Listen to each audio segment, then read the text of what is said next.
Milkha 1 drops முதலாளியை கண்டுபிடி. யாரு யாரு எவனே தெரியாது. யாராவது ஒரு மருத்துவரை கூப்பிடு, ஒரு ஆய்வறிஞரை கூப்பிடு. இந்த தண்ணீர் எங்கிருந்து வந்தது, இது குடிக்கிற திறன்ல இருக்கா கேள்வி. தண்ணீரை போத்தல் அடைச்சிட்ட. அக்வஃபனா, கிண்லி, மினரல் ஏகப்பட்டது, அப்பலோ இதெல்லாம் வந்துச்சு. ஆத்தாள் அப்பனும் அக்காவும் தங்கையும் குடத்தை வச்சுக்கிட்டு பல மணி நேரம் காத்திருக்கோம், சாலையில நிக்கிறோம். நமக்கு கிடைக்கல தண்ணி, நாட்டு குடிகளுக்கு கிடைக்கல. அலைபேசியில் அழைச்சு ஒரு கடைக்கு 5 கேன் அப்பலோ. அடுத்த நொடி வருதடா, நாட்டு மக்களுக்கு கிடைக்காத குடிநீர் இந்த முதலாளிக்கு எப்படா கிடைக்குது? இந்த கேள்விக்கு பதில் சொல்றேன். ஏய், இத இப்ப என் கையில இருக்கு, அடிச்சா இப்ப எனக்கு தாகம்னா என் தம்பி கொடுத்துட்டான்.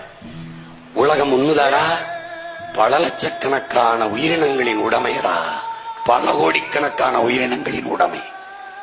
கொக்கு, குருவி, நாய், நரி, சிட்டு, பாம்பு, ஏலி, பல்லி, பூச்சி, பூரான், யானை, சிங்கம், கரடி, இந்த புல்லு, பூண்டு, செடி, கொடி எல்லாத்துக்குமான உயிர் தேவை நீர்.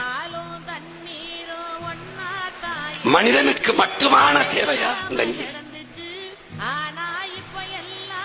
உலகில் 800 கோடி மக்கள், 100 கோடி மக்களுக்கு தான் நீர் இருக்குது குடிக்க. நான் சொல்லல, தமிழ் அறிவியலின் பெருமை மிக அடையாளம் ஐயா அப்துல் கலாம். 2 விழுக்காடு தான் குடிநீர் இருக்கு. இதை 20 விழுக்காடாக எப்படி உயர்த்துவது எவனும் சிந்திக்கல. 2 விழுக்காடு தான் இருக்கா.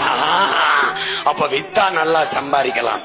இங்க தாண்டா இந்த துரோக சிந்தனைடா, கொடிய சிந்தனைடா. உயிர் தேவையாக இருக்கிற நீரை மிக உயர்ந்த சந்தை பொருளாக மாத்திட்டான். யாரு அனுமதிச்சுட்டான்? திராவிட. அறிவை வளர்க்கும் கல்வி, உயிரை காக்கும் மருத்துவம்.